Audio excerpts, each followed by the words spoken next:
Ciao, che lavoro fai e perché siete qui a manifestare? Sto lavorando a polizia industriale a stazione di Venezia. Perché protestate? Perché siamo meno soldi e poi che in questo momento noi siamo proprio un lavoro che non ce l'abbiamo e pochi soldi che pagano, allora 5 ore perché se noi siamo qua così. Allora, io sono Matteo Baffa, delegato del centro prenotazioni dell'ospedale civile di Venezia e sono qui insieme ad altri colleghi e oltre al personale delle pulizie degli ospedali. Siamo qui a manifestare perché crediamo che il nostro lavoro, e l'abbiamo dimostrato soprattutto in questo periodo di emergenza, sia un lavoro essenziale per il pubblico, sia un lavoro essenziale per la comunità, per la sicurezza e per la tutela della salute di tutti. Eppure, nonostante la nostra rilevanza all'interno degli ospedali e anche di altre realtà di interesse pubblico, il nostro contratto è scaduto da 7 anni.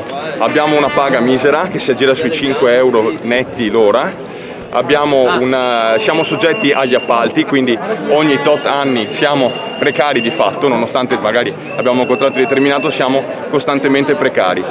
Confindustria si rifiuta di rinnovare il nostro contratto perché fa resistenza sull'aumento salariale che vorrebbe essere irrisorio, nonostante la paga già bassa di suo, e sulla clausola sociale stessa, che è una delle poche cose che ci dà una tutela di successione da un appalto all'altro. Quindi riteniamo che la manifestazione di oggi sia importantissima, speriamo che si possa aprire un dialogo tra le parti e in tanti ci hanno detto, sia lavoratori che imprenditori, che forse non era il momento adatto per manifestare perché il momento è delicato, bisogna portare pazienza, però noi pensiamo invece che se questo è un momento delicato è probabile che Confindustria stessa dovrebbe pensarci prima di attaccare i nostri diritti ulteriormente. Cosa chiedete a Confindustria? Ovviamente chi rinnova il contratto di lavoro, il pulimento, tutto quello che, anche perché sti ragazzi hanno bisogno di avere un salario decente. Nel 2020 sono cose assurde ancora. All'estremo, perché non c'è neanche giustizia alla fine, perché comunque tutti i nostri diritti combattuti nel tempo sono andati persi.